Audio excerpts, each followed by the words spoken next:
Yeah, questions about UHB, questions about whatever. I love to talk to students about college. Thank you, Brooke. Of course. Dr. Mason? Ready? Yes, ma'am. Okay. And I wanted to just take a second also to introduce Dr. Powell. I did not introduce her at first.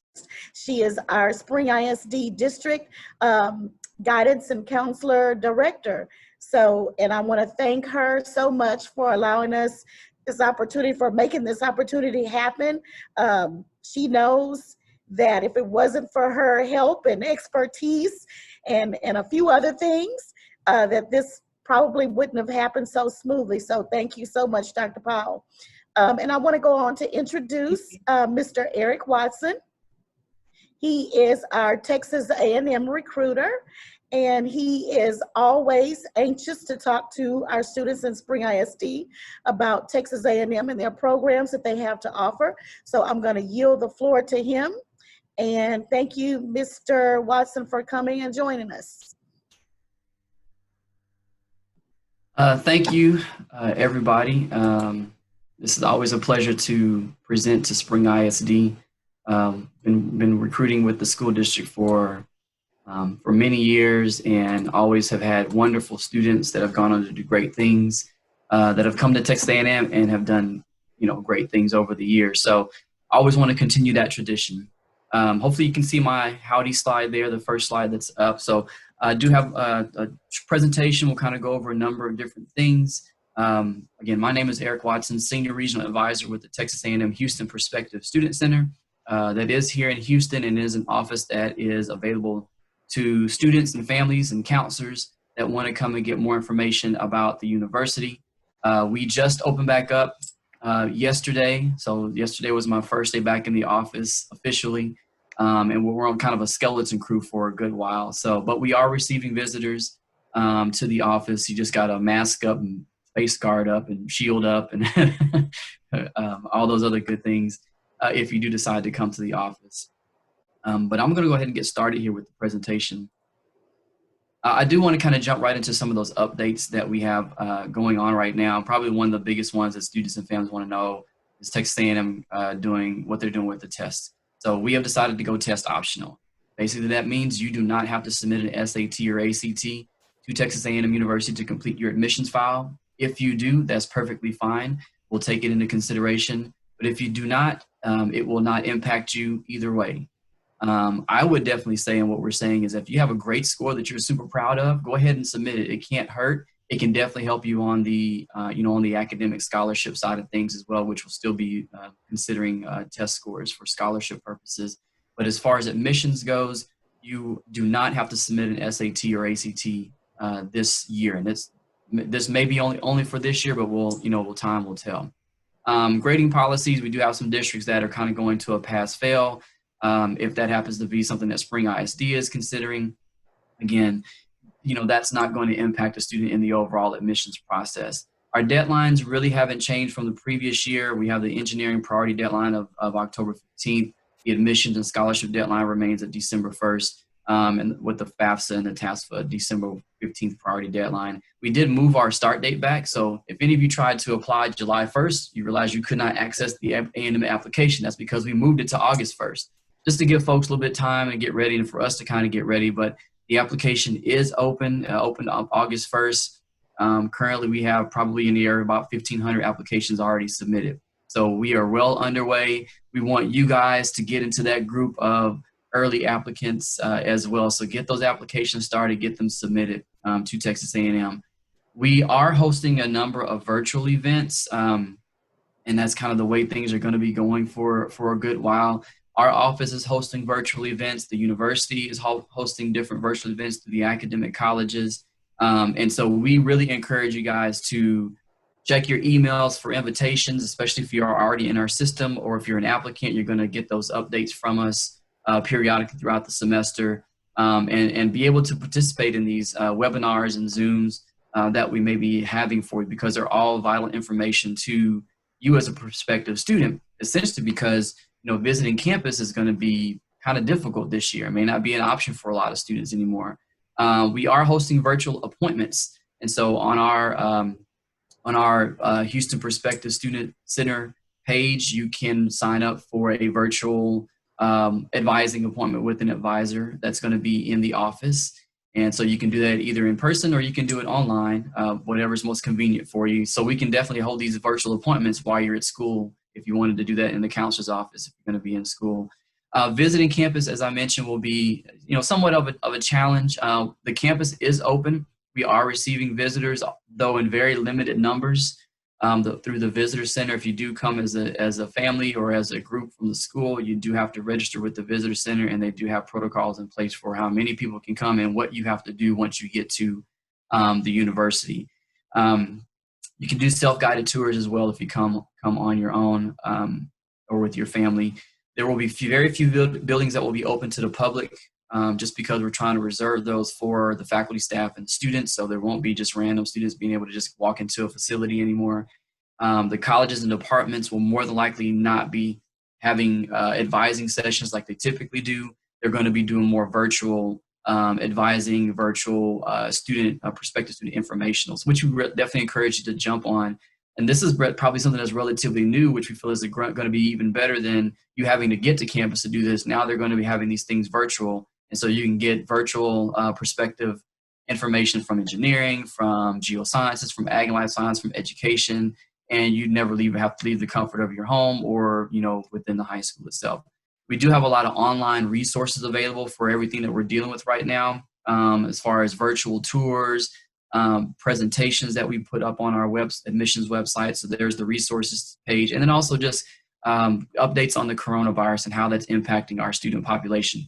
They will be returning to campus. We're probably at roughly 75% of our students are saying that they're going to be coming back for the fall semester. So you're dealing with 69,000 people. That's a lot of folks coming back to Bryan College Station here in the next couple of weeks, and they're probably starting to move into apartments and things, right now. But they will be back in College Station.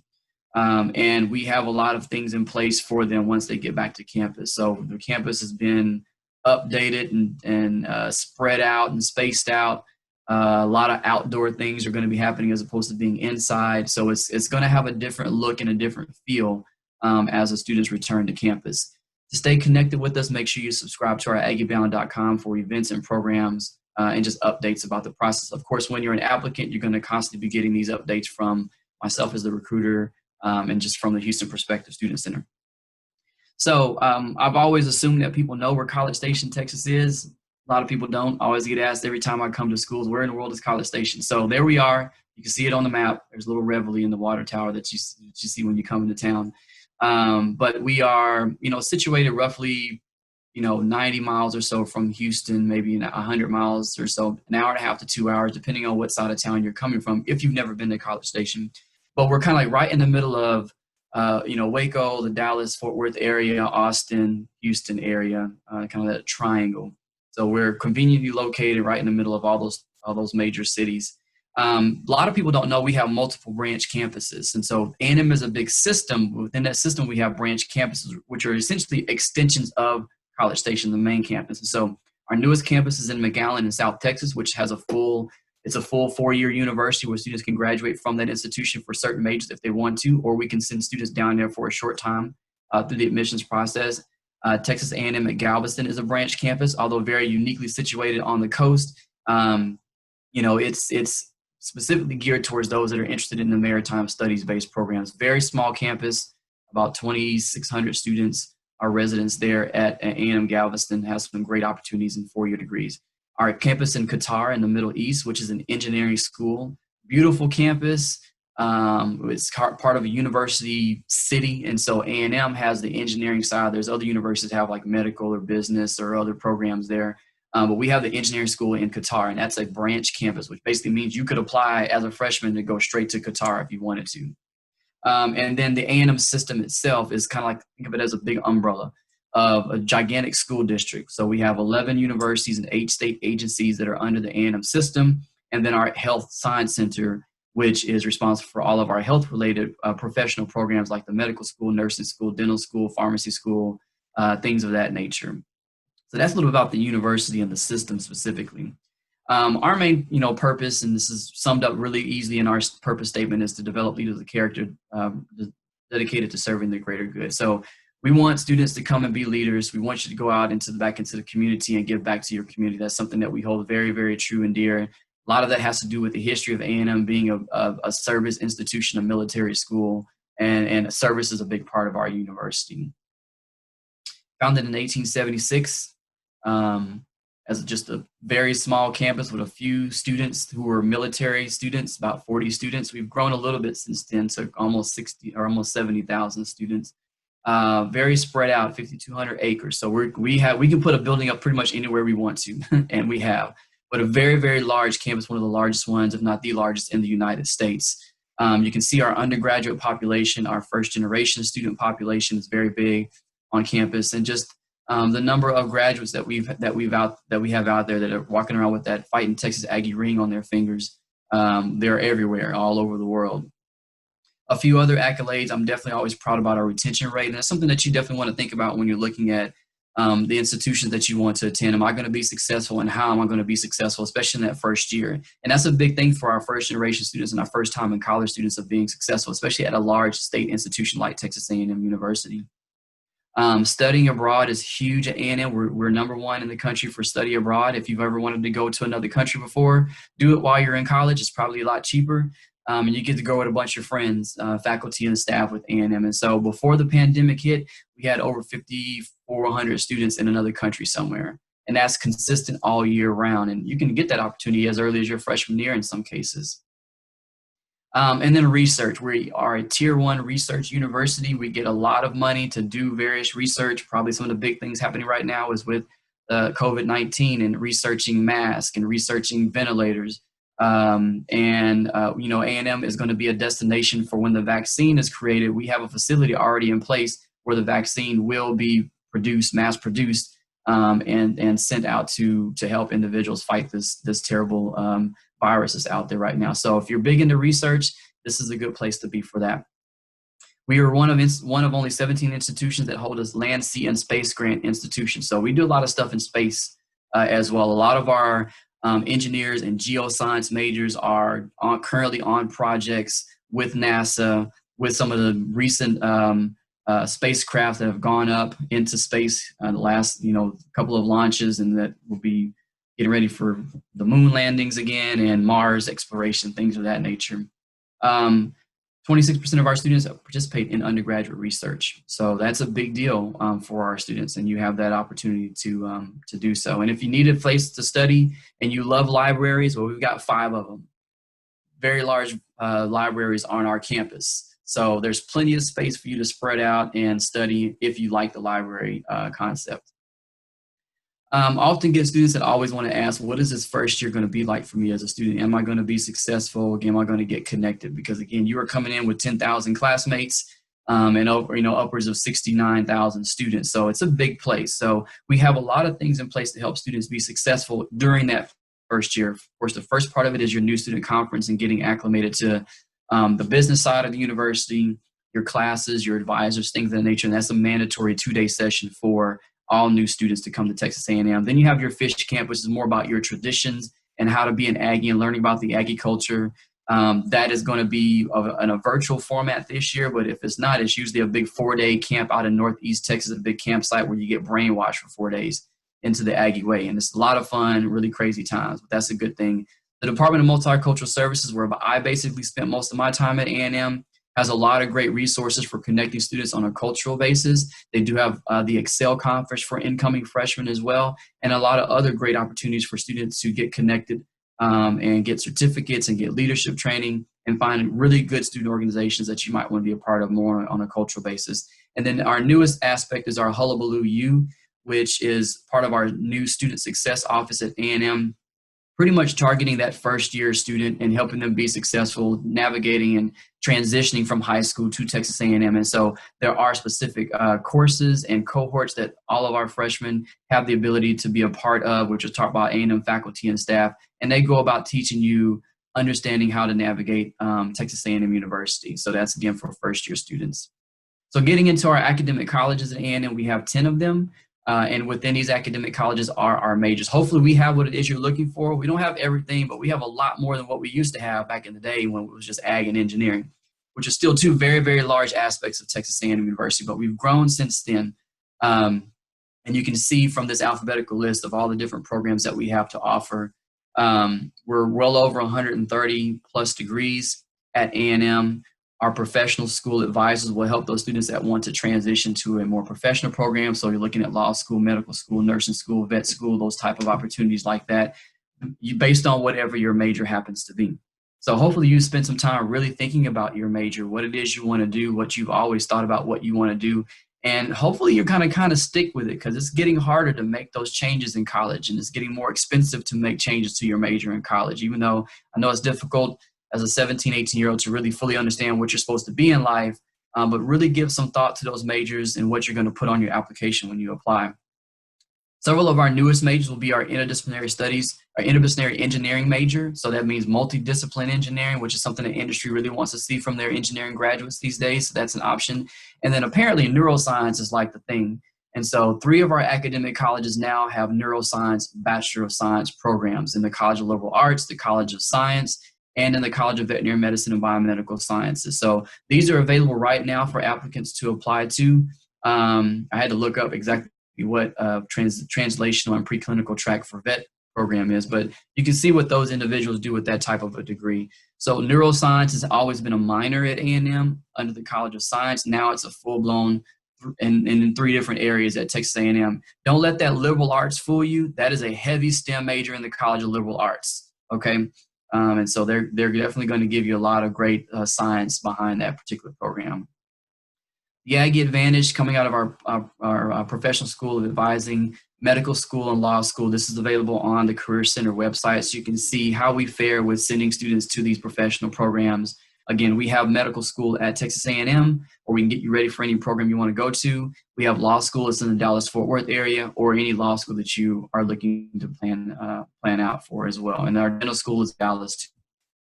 The College of Nursing, I always get a lot of students interested in nursing, and they always ask, do you have a nursing program? Yes, we have one. It's been around for a good while now, since 2008. Probably the most popular majors is the traditional BSN program, which is sort of like a 2+2, so 2 years of prerequisite required, 2 years of to finish the BSN. We do offer an online RN to BSN program as well. So you as a student that are looking at nursing, we do have this. You will be in College Station, Bryan College Station area, but we do have 4 campuses for our nursing school. Not any in the Houston area right now, but but we have them in Round Rock and Lufkin and the McAllen area as well. We do have some affiliations with the medical center in Houston, but not as a nursing school program in that area just yet. So this kind of gives you some facts and figures of how popular our nursing school is. And some of those requirements, that GPA requirement on your pre-nursing coursework in your freshman and sophomore year in college. So just giving you an idea, this is a competitive program. This is where you need to be if you want to consider our nursing school at A&M. So the application requirements.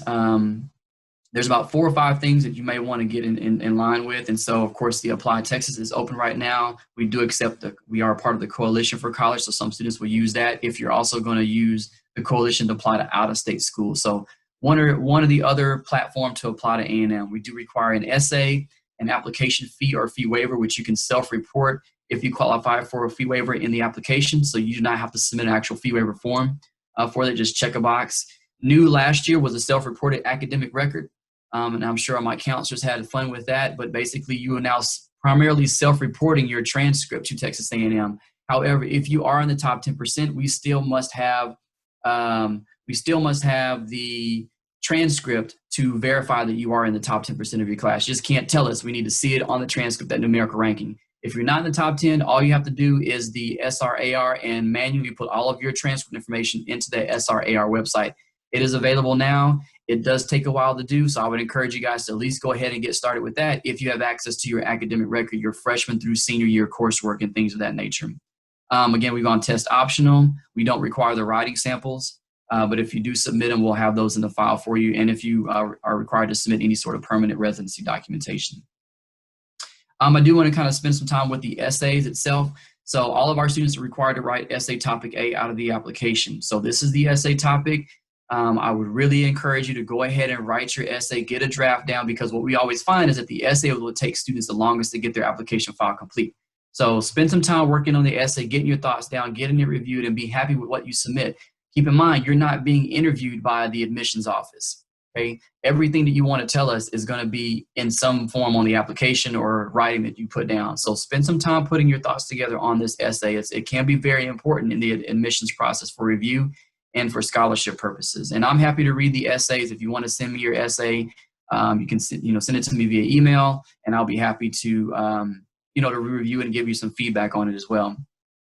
A new essay that we just put into play this year with everything that's going on, social injustice, all the stuff that's been happening in the world today, things that colleges across this country are having to deal with and experience. We thought it was necessary to get your thought as a student on your thoughts on diversity. And so this is what we call a shoebox question in our application that is required by all applicants to tell us what your thoughts are about diversity on a personal level, and then, what does it mean for the Texas A&M University community? So we're interested in seeing your thoughts on this.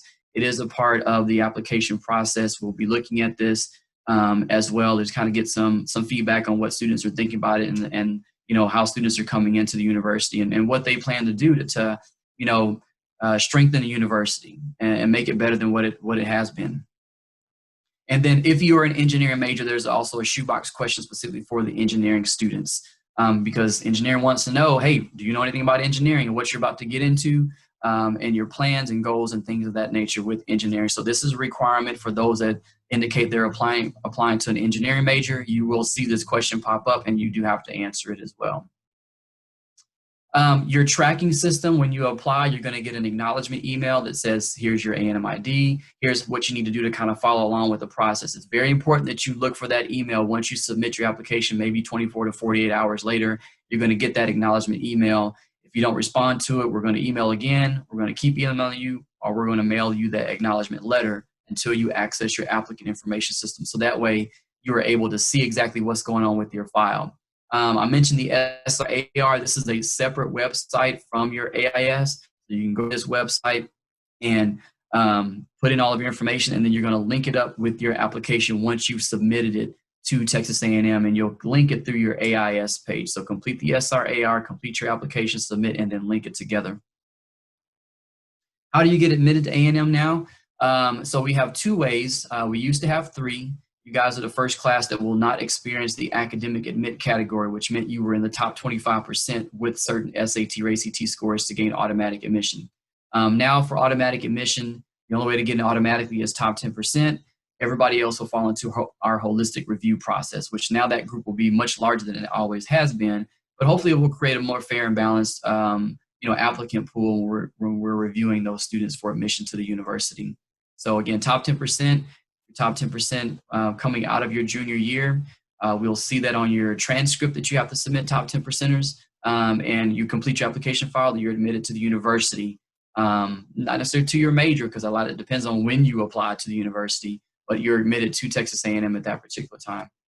The holistic review process will take a more in-depth look at your overall academic achievements, those non-academic factors like your essay, extracurricular activities, and anything else that you tell us in that system, in that particular way, in those two categories. So we want very, very thorough applications. Give us everything that you can that you think is going to, be beneficial to you as an applicant. Don't leave anything out.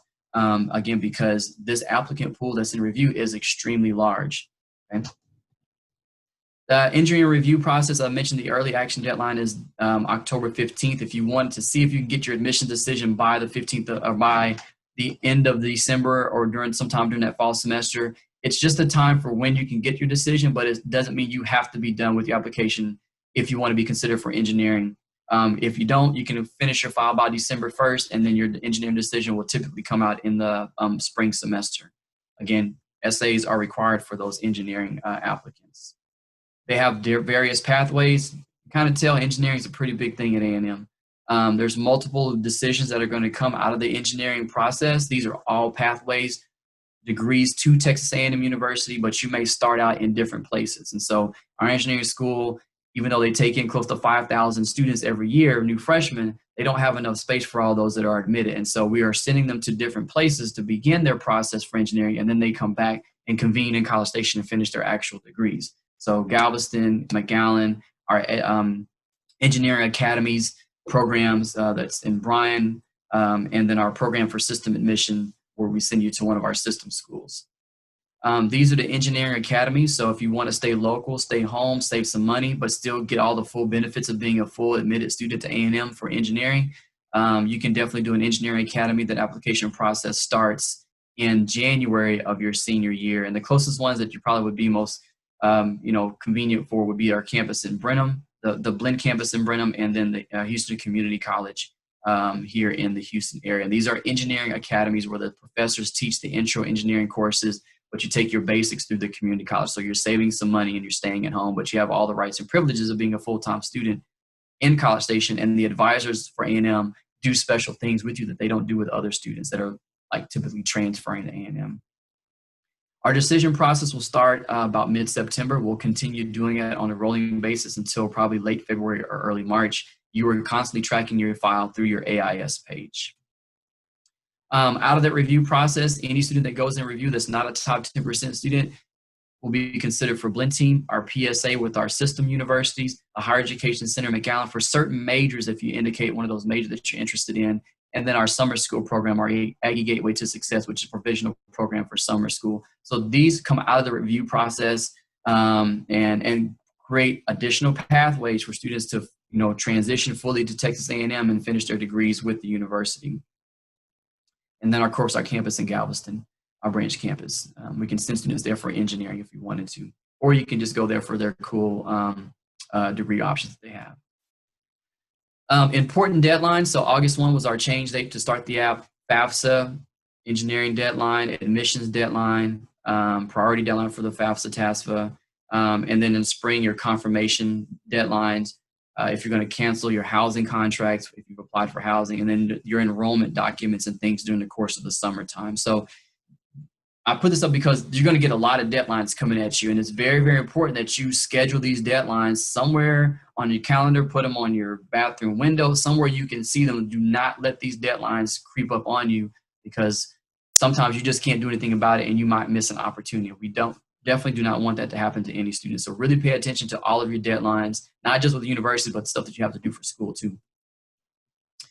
Going into financial aid, our cost of attendance right now is floating around $30,000 for the year, give or take, depending on your major, your housing options, things of that nature. Your tuition and fees is a flat fixed rate set on 15 credit hours. That's basically like 5 classes per semester.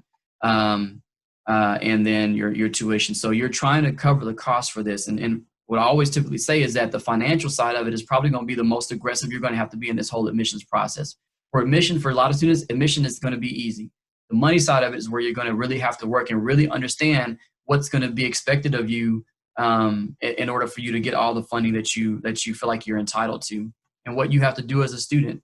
So, of course, the FAFSA process, go to that studentaid.gov website and start rehearsing and reviewing with the family what the financial aid process is. If you've never gone through it before, there's lots of resources and videos and handouts that will help navigate, understand exactly what this financial aid process is all about. December 1 is the scholarship deadline. You can go to our scholarships website to see the type of awards that we offer. And typically as an incoming freshman, they're either going to be academic, just general academic scholarships, or they're going to be need-based scholarships. So those are the 2 categories that we fall into.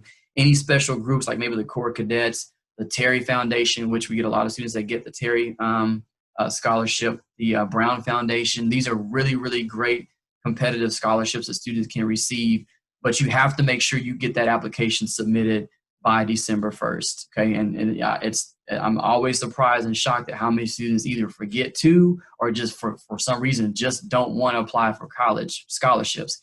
Ask anybody that has ever gone to college before, and that's the last thing they don't want to end up having to do is miss an opportunity to apply for scholarships. Put that application in for scholarships. You have been warned. One of our successful need-based scholarships is Regents. And this year, we actually were able to up the amount per year. So it was $6,000 a year for our first generation students. Here's some of the parameters: first gen, household income of $40,000 or less. it's a limited amount, so you have to get everything in on time. And again, we're going to press this whole time aspect with the FAFSA, with your TASFA. Get in line first so that you are eligible for these types of funds. And a lot of our Spring ISD students will receive, our Regent Scholarship. A few more things. Housing is optional. Go onto the website to look at the virtual housing tours and look at the floor plans and price points and different options. There's always, a lot of our students put up YouTube videos and Twitter videos about what their dorm looks like. And so you can kind of get an idea what student life is like inside the dorms. There is no deposit. There is an application fee that students have to do. It cannot be waived and it's non-refundable. And you cannot apply for housing until you've been admitted. They have not started doing dorm tours yet. I think that will probably happen sometime in September where students can actually come and see the actual dorms. So for the most part, go to a housing presentation virtually, go through the website and look at the dorms online. We do have a university honors program, which you can indicate on your application if you're interested in honors. Okay, we do have honors dorm on campus as well. And some of the other cool benefits is that you get to register for classes before anybody else does as an honor student, as well as being a student worker on campus. Is something to know. Your classes may not all be honors, but you'll have a certain amount of classes to get that designation. Each academic program on campus has honors affiliated programs too. And it's just a great thing for when recruiters for jobs come to campus. They want to see those honor students. You can get in as a freshman, or you can get in after you've completed, your first academic year, 3.5 GPA. Then you can be invited to join the honors program at A&M. Student organizations are huge at A&M. It's what we consider the other education. Find something to do. A&M is too big to just stay in your dorms and not get involved.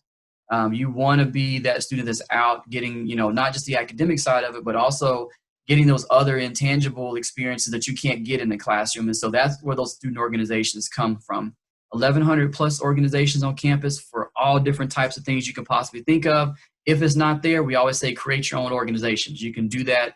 So the organizations kind of come and go, but there are those that have been around for years, for decades, that are huge at A&M. And we want you to get involved, get that leadership experience, learn how to work in teams, have meetings, have budgets, host conferences and things like that, but find something that you're very interested in. It's not uncommon for students to be involved in 2 or 3 organizations. Maybe that one of those is like really, really big for you, that you want to be a part of. One of those big ones is our core cadets. We do always have to mention this because it's a very big group on campus. We do receive a lot of students every year. Whether you're in ROTC at your high school or not, you can still be a part of the core cadets at A&M. We consider them the keepers of the spirit at the university. They do have scholarships. They do have guaranteed housing. So if we ever run out of campus housing, hey, I'm going to send you to the core. They have plenty of beds for you. You can definitely do that. And they do have high school-based programs that are probably going to be more virtual now until things get kind of squared away. So our office here in Houston, we work with the high schools, work with the counselors to come and visit you guys. We're doing a lot of virtual sessions like these now, or freshman presentations, financial aid presentations. We'll be doing those. And we'll try to mix in some fun stuff as well on a virtual basis if we're not really able to see you guys face to face. Again, you can set those virtual appointments with us. And then, of course, we can also do the in-person appointments too. But that's the services of the Houston Perspective Student Center, where our staff is located. We welcome you guys to reach out to us. QR code, if you want to take a snapshot of that, or just go to the aggiebound.com website to subscribe to A&M. That way you're in our system and we can kind of start communicating with you guys. And that's all I have for you. Thank you guys so much for allowing me to visit with you today. And I'm sure we'll have many more visits and virtual visits here in the coming weeks and months of your senior year of high school. So happy to take any questions from you at this time. Eric, there is one question in the chat. The question is from Gina. Oh. Was the diversity question only for engineering students? No, the diversity question is for all applicants. So every student is going to see this question in the application when they apply to Texas A&M University. It's not just for engineering students. Now, that engineering question is specific for just the engineering applicants. So if you're not an engineering major, you won't see that application or that question come up. So essay topic A and the diversity question are 2 questions or essay topics that are required for all applicants to Texas A&M University. What is the required GPA for applicants? So we do not look at GPA, we look at class rank. So your GPA really doesn't have any bearing on it. Of course, we take these things into consideration, but A&M is a school that looks at class rank over GPA, or what quartile ranking you might be in if you're attending a non-ranking institution.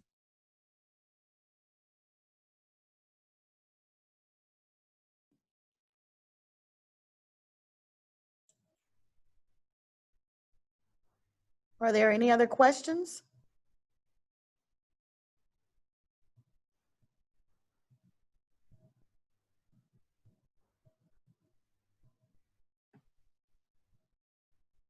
Well, all SAT scores required for all university scholarships. So when you apply, you're submitting one scholarship to Texas A&M, one scholarship application. That will get you set up for any sort of scholarship through the university. And of course, those that require an SAT score, then of course those scores will be looked at for those scholarships. There are some that do not look at, like the Regent Scholarship.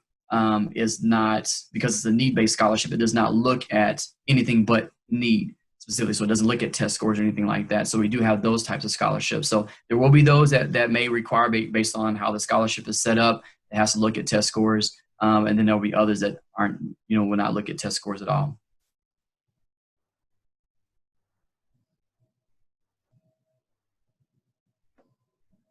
Oh, let me put my email in the chat box too. That way, if anybody needs to send me their essays, I'll be more than happy to review them. Brooke, can you also put your email address in the chat, just in case students may have questions about University of Houston Victoria later? They can reach out to you, please. Thank you.